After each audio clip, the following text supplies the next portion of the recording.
Sa ating negosyo balita, nananatiling mataas ang Business Confidence Index sa Pilipinas kasunod ng paglago ng ating ekonomiya.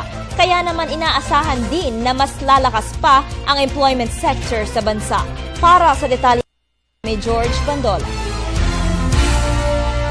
Mananatiling mataas daw ang paniniwala ng mga negosyante na gaganda pa ang takbo ng pagnenegosyo sa bansa sa unang bahagi ng taong 2014. Sa Confidence Index Survey ng Bangko Sentral ng Pilipinas, nasa 37.8% sa mga negosyante ang naniniwalang matatapos nila ang unang quarter hanggang sa Marso ng may positibong pananaw.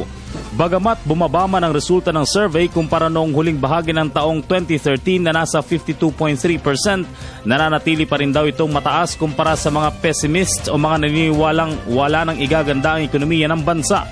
May sisisi daw ang bahagyang pagbaba ng persepsyon ng mga negosyante dahil sa mababang demand ng mga produkto matapos ang holiday season na karaniwang nangyayari sa pagpasok ng bagong taon.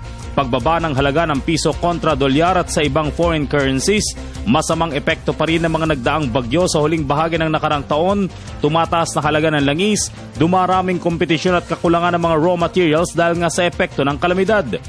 Ang bahagyang pagbaba ng Confidence Index ay nakita rin sa China at Singapore, pero kabaliktaran naman sa Hong Kong, Europe, Germany, India at New Zealand, gayon na rin sa South Korea at Amerika.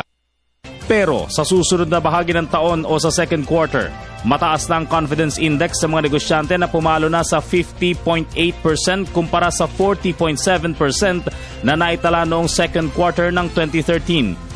Dahil ang Pilipinas ay bansang umaasa sa consumerism, inaasahan namang tataas ang mga halaga ng mga traded goods dahil sa pagtaas ng demand dahil sa ikalawang harvest season, graduation at enrollment ng mga estudyante, summer season na inaasahang dadagsayin ng mga turista mula sa ibang mga bansa, pagpapanibagong sigla ng mga marketing strategies at pagpapalakas ng construction industries dahil sa rehabilitation efforts.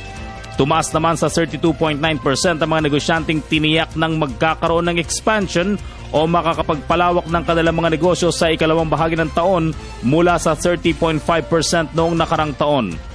Ang first quarter business expectations survey ginawa mula January 9 hanggang February 20, 2014 sa 1,525 firms mula sa 607 na kumpanya sa National Capital Region at 918 sa 16 na rehiyon pa.